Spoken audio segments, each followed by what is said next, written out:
আসসালামু আলাইকুম। সবাই দেখেন, এটা হচ্ছে রাঙ্গমঞ্জ কলসোমা। দেখেন আমাদের এখানে রাস্তাঘাট সব ডুবে গেছে। এটা হচ্ছে আমাদের বাড়ির রাস্তা।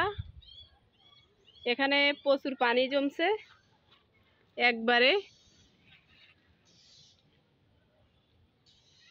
আমি সবাইকে দেখাইতেছি।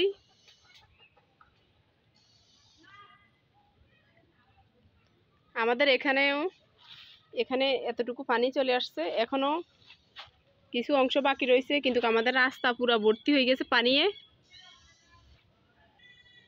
এই যে আমাদের সব একবারে পানি, অনেক অনেক পানি হয়েছে এবার।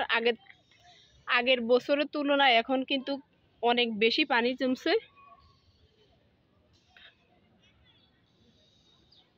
এখন যদি আরেকটু বৃষ্টি হয় তাহলে আমাদের অনেক ক্ষতি হয়ে যাইব, অনেক অনেক। আশা করি যে যেখান থেকে দেখছেন অবশ্যই কমেন্টে জানাইবেন। সবাই ভালো থাকবেন, সুস্থ থাকবেন। আল্লাহ হাফেজ।